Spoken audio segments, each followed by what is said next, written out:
live for the first of our wide world of sports races, the Bernard Hammerman Grey Stars Handicap. They're getting in rapidly, so we best have a quick peek at the tote board and sort out the favourites before they jump away. Now, Loose Blue is at 13-4. Loving Devotion is well in commission at odds of 7-4.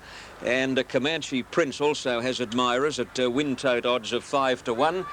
Raffin Ruler in commission at 7-1, and they appear to be the most fancied. Let's have a look down further. Sales Force is a 14-1 chance, but the bottom bracket, as you can see, are all at cricket score odds. Well, this is about the 7th or 8th running of this race, and it's a popular promotion by the Sydney Turf Club. Now, the last couple about to move in for a start in the Bernard Hammerman Grey Stars Handicap, and the starter Billy Dale is now on his way across to the rostrum to release the field. So they'll be off shortly. Kenny Callender not with us today, and I'll explain his absence after the running of this race. All greys. Now, the starter on his stand, and they're going to break at any second. All pink on Fidelis, and the stall's open. They're off in the Grey Stars Handicap. Kiwi Class is slow to move. The others came out in a beautiful line. Hard to find an early leader, in fact. Raffin Ruler wide out is just in front over Monarch Blue. Ithaca Prince getting between horses into a prominent spot, followed by Loose Blue on the fence, and then Comanche Prince. Loving Devotion trapped a bit deep in the early stages, and so is Sales Force, and then Pearl of the Nile. Kazana's midfield on settling down, and further back then, What a Pilgrim, followed by Fidelis, Kiwi Class, Gray's Point, and Silver Streak went back to be last at the 600 metres mark, and Ithaca Prince the leader over Raffin Ruler. Sales Force running third. Loose Blue is fourth on the inside of Comanche Prince. Loving Devotion 3 deep as they near the turn. 2 lengths away Monarch Blue, and then Kazan, followed by Pearl of the Nile, but heads a turn for home in the Grey Stars, and Sales Force on the outside is charging up the tackle. Raffin Ruler. Ithaca Prince has gone. Loose Blue is getting a rails run. Sales Force wide out in the middle, just led Loose Blue. Raffin Ruler, Loving Devotion trying to reach them. Loving Devotion is coming at Sales Force and Loose Blue, and the three of them are fighting it out. Loving Devotion, Sales Force have come away. Sales Force won't give up. He's fighting back. Loving Devotion dying on her run, and Sales Force just beat Loving Devotion. Third's a photo between Comanche Prince, Pearl of the Nile, Loose Blue close up, then Gray's Point, Raffin Ruler, Kiwi Class, followed by Kazan, Fidelis, well back Silver Streak, Monarch Blue, and Ithaca Prince, and last is What a Pilgrim in the Bernard Hammerman Grey Stars of 1988. Sales Force, ridden by S. Edmonds, has fought back after looking as though Loving Devotion had him well beaten, but he fought back and has prevailed narrowly. Sales Force, number 9 on the TAB, will pay $7.50 and $1.85. Loving Devotion second, Ken Russell on the place tote to pay 75 cents. Third, well, there's a bunch of them there. Comanche Prince, I thought, might get third, but it's only a calculated guess, really. 95 cents if he does. Close up is Pearl of the Nile, TAB number 11 on the place tote $5. We'll sort out third on this slow-mo replay in a moment, and the other one on the inside is Loose Blue, which was showing a place dividend of 85 cents. Well, Loving Devotion looked a world's... Why, crikey, this Rose Hill angle's always a problem, but it just depends on the bob of the heads, and right on the line, Sales Force, you'll find, has done best to win narrowly, and yet one stride from home where the heads were in a different position, it looked as though it was going to be much closer.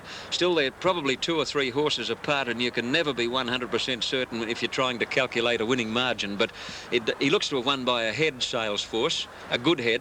Don't be at all surprised if it's... Well, in fact, it is a short neck. It looked a goodly margin, and so it is this time, but you don't let yourself be sucked into that one. 9, 3, 5, the official numbers. The winner, Sales Force. Second, number 3, Loving Devotion. And third, number 5, Comanche Prince. 9, 3 and 5, the official numbers. And checking the TAB, 750 and 185. The second horse, second horse 75 cents, and third 95 cents. Now, Kenny Callender, not with us today at Rose Hill, the first Saturday meeting that he's missed in many a long year. Ken, as you know, is suffering a rather acute vertebrae problem and is actually undergoing surgery today. Naturally enough, he won't be listening at the moment, but his wife Helen and members of his family will. And would you let Dad know that we're all thinking of him and hope to see him back on deck very, very shortly. Ken, good luck. Now, in Ken's absence, we have a guest tipster. for each of the remaining 4 races, and in race 5, our guest tipster is none other than Max Manure, a very clever pundit of the turf, and he likes TAB number 11, Flaming Road, from the one and only Max Manure, and believe you me, he's one of the best qualified tipsters on the Australian turf today. He gets to the bottom of things. Okay, still to come this afternoon, men's tennis from Toronto.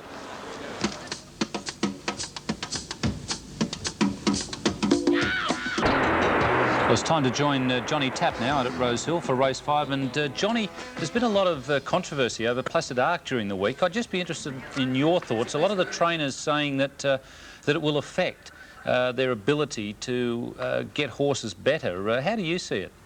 Well, that drug that Placid Arc has been treated with, apparently for most of his career, Ian, is an anti-inflammatory one, which eases pain in a knee problem that the horse has got. I guess it's feasible that he's not going to produce the same sort of form, particularly if he feels a stab of pain in that bad knee. So his future, his immediate future, is in the balance. We'll have to see what happens today in the Churnside Stakes in Melbourne.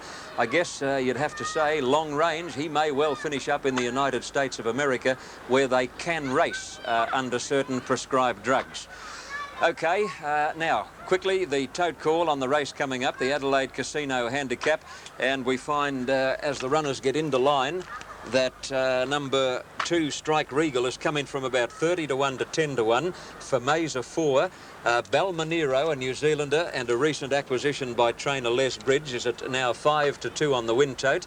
The Cowboy 10 to 1, Best Report at 13 to 2, and the shortest of the others, all 10 to 1, Clavel's Girl, and down to Flaming Road, who's now 5 to 1 and has come in from 9 to 1 in the last few minutes of tote betting on the race. OK, so there's been support for a few runners, namely Fameza, Balmonero, Best Report and Flaming Road, probably the best back one. Now, the runners have moved in very quickly for a start in the Adelaide Casino Handicap, and the starter is running over towards his rostrum to release the field. 1,500 metres the journey here, and they'll be off very shortly.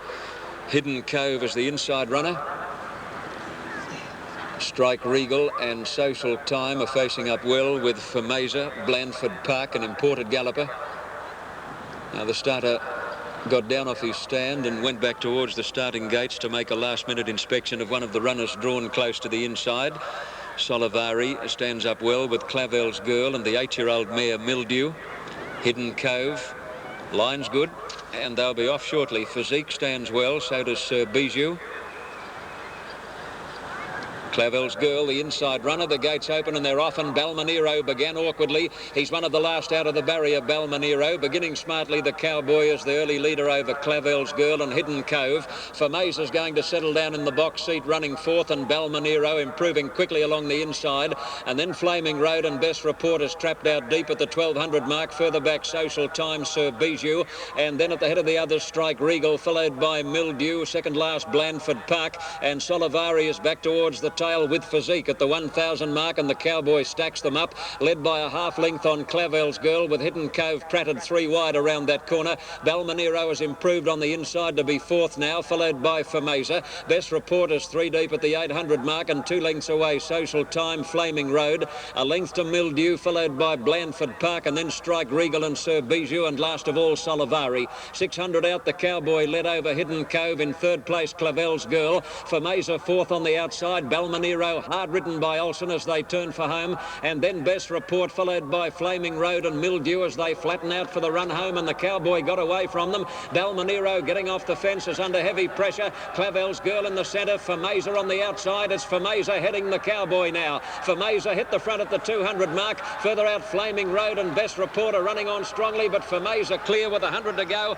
He's holding them safely. Flaming Road on the outside trying gamely, but Fameza's too strong, and Fameza beat Flaming Road. Social Time third, fourth Best Report, then Balmonero and the Cowboy, Hidden Cove, Clavel's Girl, Strike Regal, well back Blandford Park and Sir Bijou, Solivari, followed by Physique, and last is Mildew.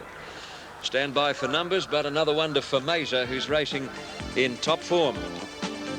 Fameza, ridden by Darren Beedman, who's also in rare form at the moment. Number 3, Fameza, to pay $2.70 the win and $1 the place. Now, second, 11 Flaming Road will be second. Chris William on the place tote, $1.10. And number 10, Social Time, will get third, ridden by Adrian Robinson. On the place tote, $4.20. So we'll check them out. The numbers will be 3, 11 and 10, and the approximate TAB, $2.70, $1. $1.10 the second. And, no, sorry. Flaming Road second, number 11. Yes, that's right, $1.10. And number 10, Social Time, third, to pay $4.20.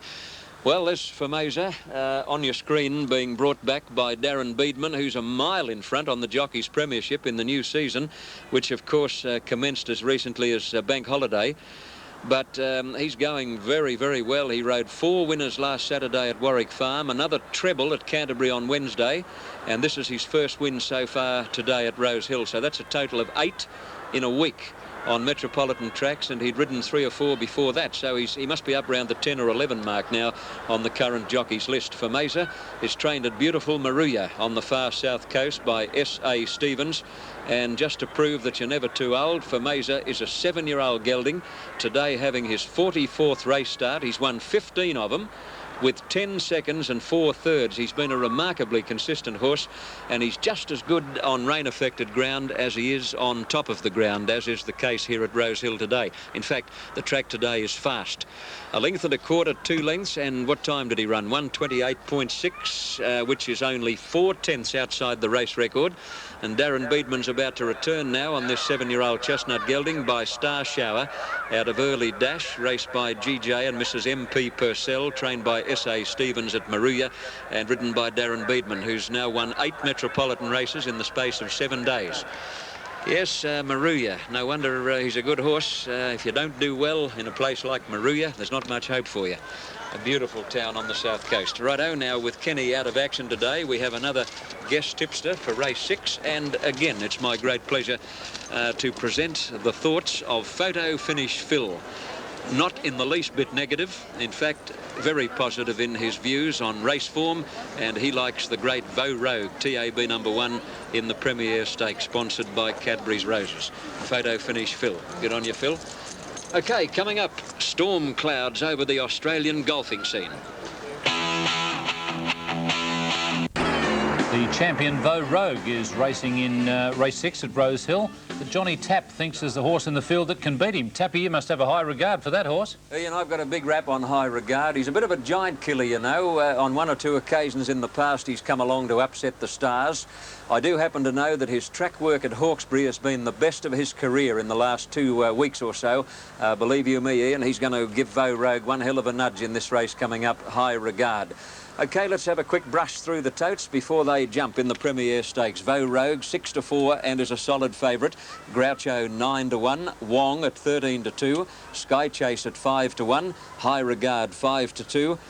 Star Sunrise is a 50-1 pop. Prankster 100-1, and a little bit of specking for the good mare Glory Girl from the Brian Mayfield Smith stable, quoted at 16-1. OK, now this is the 17th running of the Premier Stakes at Weight for Age. It was won first of all by a horse called Outback in 1972 and has been won in subsequent years by some great gallopers. Certainly the greatest was Kingston Town himself in the year of 1981. Emancipation won the Premier Stakes, and so too did Campaign King, who won it last year, in fact. Now, the barrier stalls are locked into position, and Vo Rogue has the honour of being the first into the starting gates for the 17th running of the Premier Stakes. Vo Rogue moves in those conspicuous white blinkers, and he really stands out in a crowd. Now, Gavin Duffy moves up on Star Sunrise, followed forward by Ken Russell on Glory Girl.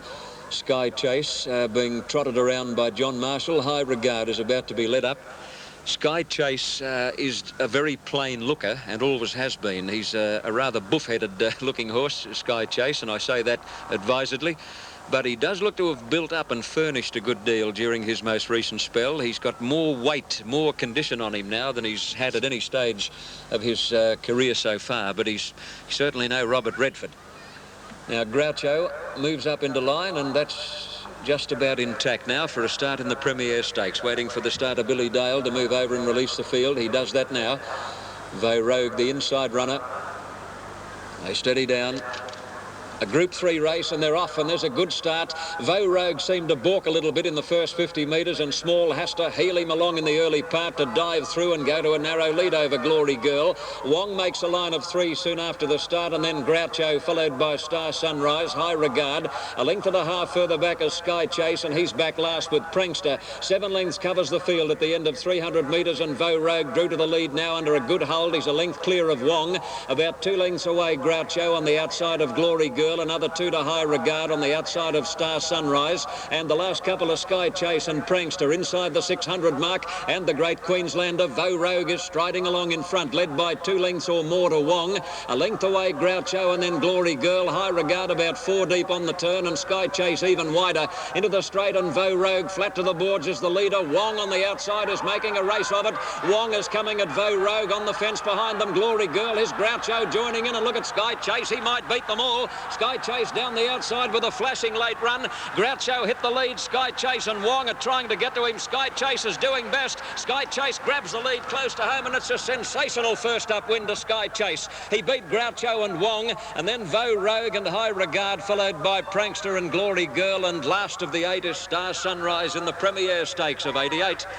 Sky Chase has come from near last on the home turn. He made the bend about 5 wide and has come with a wet sail. Sky Chase, ridden by John Marshall, has, well, it's not a shock win, but I'd say a relatively surprise win in the Premier.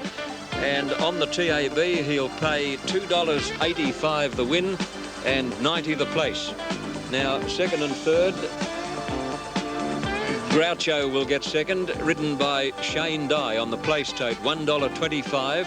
And 3 will get third, Wong, ridden by Nigel Tiley on the place tote, 75 cents. Vogue found wanting badly over the last 200 metres. He looked to be going very easily, I thought, as they neared the turn. Small seemed to have a lot of horse in his lap, but immediately they turned for home. He was flat chat, and High Regard has eventually been able to get up and tip him out of 4th money. So Vogue, you'll find, has run officially 5th in the race.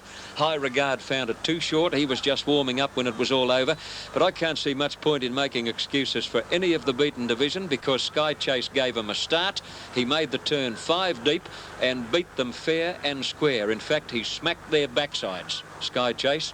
Bart Cummings, John Marshall, they couldn't do a thing wrong in the old racing season recently concluded, and it appears they can't do a thing wrong in the new one, because they won the first race here today with Glenview, and now they've pinched the big one, and for the 2nd year running, I might add, having won it last year with Campaign King. Sky Chase, here he is. If he were a female, you'd say he was a plain Jane. Ordinary looking horse, but boy, can he pick him up and put him down in no mean order. His connections have been invited to come down to the mounting yard gate and lead him back into the enclosure. Sky Chase, form your own opinion as far as looks are concerned. He doesn't have those aristocratic thoroughbred looks that we've come to know so well on this program. Plain head, he wears a breastplate, which means that he's a little bit slab-sided, but oh, can he gallop. Well, here's Sky Chase being brought back now by Bart Cummings, part owner and trainer. Sky Chase, a brown horse, a 4-year-old by Star Way out of Vice Rain, trained by Bart Cummings, who's a part owner, along with N. Schick, MF Reynolds, Epsom Breeding, Newmarket Breeding and Saratoga Breeding in partnership. A big organisation behind Sky Chase, winner of the Rosehill Guineas on this track back in March, 4th in the Doncaster, and first up today from a spell, a scintillating win coming from near last on the home turn. John Marshall and Bart Cummings, who had an enormous season in 87-88, are away to a flying start in the new one. Sky Chase was going so strongly that he won by a length and a quarter. Now the time is 1:09.4, and it's a new race record. A new race record. Sky Chase has taken better than a second off the previous race record and is only 1/10 outside the course record. Gee, this track's in remarkable order, considering 6 millimetres of rain fell at Rosehill on Thursday night. OK, well, there he is, a great horse, Sky Chase, with a big season ahead of him. Good ride. Guest tipster for race 5 is Lucky Pierre himself, race 7 rather, and the selection is TAB number 5, Retford. Lucky Pierre, guest tipster for that race in the absence of Kenny Callender, who's on the sick list. OK, stand by. After this break on Wide World of Sports, more men's tennis. Retford. Balciano is all the rage for the Angus and Coote handicap coming up. He's on the trail of the Melbourne Cup of 1988. On the tote, let's take a peek at them. He's a short favourite at odds of 10-9. Natural Habit at 11-2. Gally Gaskins at 10-1, jointly with Retford. Semstar, a little bit of backing for him at 15-2. And the only other one under double figures is the Mayfield Smith train Paris Pride, who's at odds of 9-1. Now, they've moved in rather quickly here. We're just waiting on Grelette. Now, Grelette to move up into line here, and also the riderless Gally Gaskins. Jockey Rod Hardwick standing up on the side of the stall, waiting for Gally Gaskins to be put in, and Grelette's rider keeping that horse on the move. He's always been a funny old fellow at the starting gates, Gally Gaskins, and today is no exception. And he's just showing no interest whatsoever in moving in. Thankfully, once he does get into the gates, of course, an amazing transformation takes over and he becomes 100% racehorse. In fact, just recently, his form has been outstanding. He won 3 on the trot before heading north, where he ran a very big race in the Grafton Cup, finishing second to Sasha Bijou.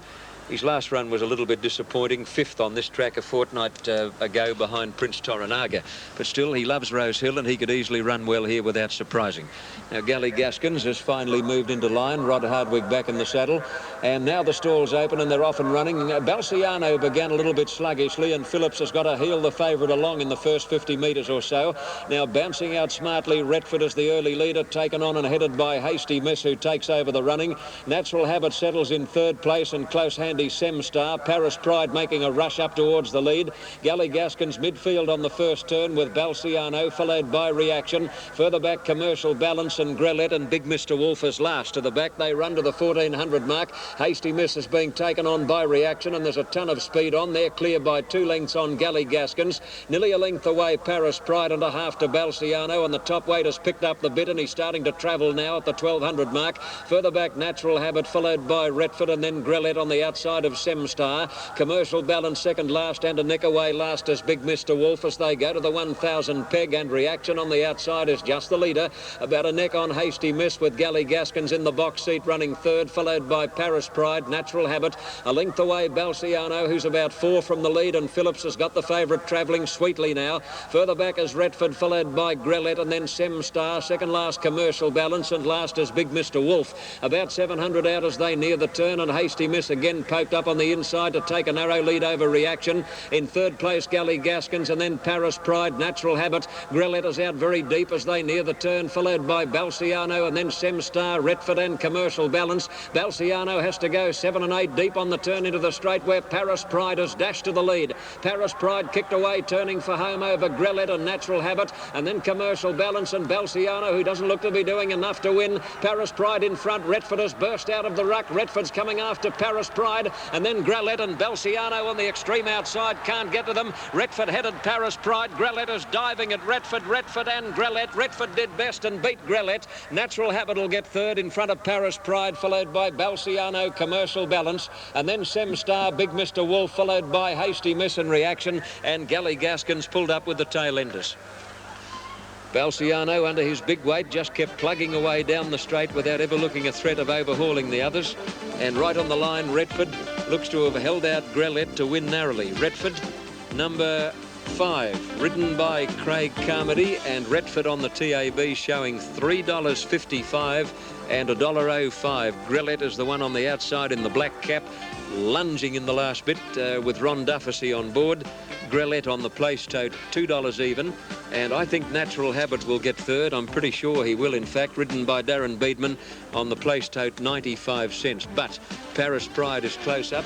Now, what do you think of Balciano? There he is in 5th spot with the white blinkers, burdened with 57 kilos. He's making ground, gradually wearing away at them, but he just seemed to get bogged down under that big weight. I don't know, I thought he was travelling very, very well in the middle stages of the race, but when they sprinted, he just seemed to bog down under that big weight. I think Neville Voigt has cause to be a little disappointed with the run. Be interesting to hear what he has to say later. 583, the official numbers. Retford 1st, 2nd Grelette, and number 3, Natural Habit 3rd. 583, 355 and 105 the winner, $2 for 2nd and 95 cents for 3rd. Okay, 1 to go at Rose Hill, and our guest tipster is a bloke with a very good understanding of form, a fellow called Tote Bag Tony. I think he's a country tipster, Tote Bag Tony, but he likes number 8, Great Hunter, in the last race of the day. Race 8, number 8, Great Hunter from Tote Bag Tony. Good on you, Tone. Lovely to have you on the show. Okie doke. Where's my specs? I'm all right looking at racing colours, but I'm in big trouble reading telephone books, race books, or throws to commercial. Coming up on Wide World of Sports, more fast and furious action from our winter edition catalogue. Call it Sydney's Garden Racetrack, and they're entitled to. It's just a pity that it happens to be located smack bang in the middle of Sydney's biggest industrial area, and I often feel that the smokestacks and the oil refinery apparatus in the background detracts a little bit from the beauty of Rosehill Racecourse. If you could pick this place up and deposit it in a bushland setting, you'd have one of the loveliest racetracks in the world. Still, we turn a blind eye to the industrial mayhem, and we watch thoroughbred action here, including races like the Golden Slipper Stakes run in the autumn. Royal Pardon, very well named, as I was saying, Ian, because he's by Vice Regal out of Emancipation. And back in the old colonial days, of course, when one of the ticket of leave men were granted their pardon, it was generally done by the governor of the day, the Vice-Regal representative. So this bloke, being by Vice-Regal out of Emancipation, is very well named indeed. Now, he's at 4-1 on the win tote. Irish Impulse is in commission at 10-1. Ideal Score is at 5-1. Great Hunter at 9-4. And they're the only runners that have been supported here by rank-and-file tote punters at Rosehill. So the favourite, Great Hunter, trained locally by Paul Sutherland at odds of 9-4. Getting back to the emancipation of convicts, Governor Lachlan Macquarie, of course, if you're up to date with your colonial history, he was at one stage commonly known as the emancipist. Governor Macquarie, he was one bloke who used to let him off the hook if he possibly could, and he granted more royal pardons than any other governor. Now, here's Brinny being led forward into line ahead of Fair Treat. Jack Mack about to come up and on loan, so there's only 3 or 4 to move up now for the Claren Superfecta. A big field, Swift Beat, Natural Wood, Liberty Parade, Sakana, all facing up well in the stalls, and so too is Regal Signal. Detonate, a last start Canterbury winner, is in the gates and facing well with Mocha. And now the line looks intact, and the starter is on his stand, and they're about to break in the last, and they're off, and Royal Pardon is about the first out. On loan jump very smartly, and so did Jack Mack and Ideal Score. Spearing towards the leaders, Mocha, followed by Swift Beat and Irish Impulse and Sakana, both prominently placed, but it's a tremendous battle for the early lead. Mocha is just in front of Swift Beat and Detonate and Ideal Score, a line of 4 now. Irish Impulse close handy, followed by Sakana. Brinny is trapped a bit wide. A length and a half further back then as Liberty Parade on the inside of Jack Mack, and Great Hunter is well back in the field, followed by March Formula. On loan lost his spot, and then Natural Wood and Sheer Crystal. Regal Signal. Royal Pardon has gone back to be second last as they near the turn. He's 15 lengths off the lead, and Fair Treat as last as they turn for home. This leader is bolting Ideal Score, led by about 2.5 lengths on Irish Impulse, followed by Swift Beat and then Mocha. Well back Sakana and Great Hunter, but it's all Ideal Score at the 2.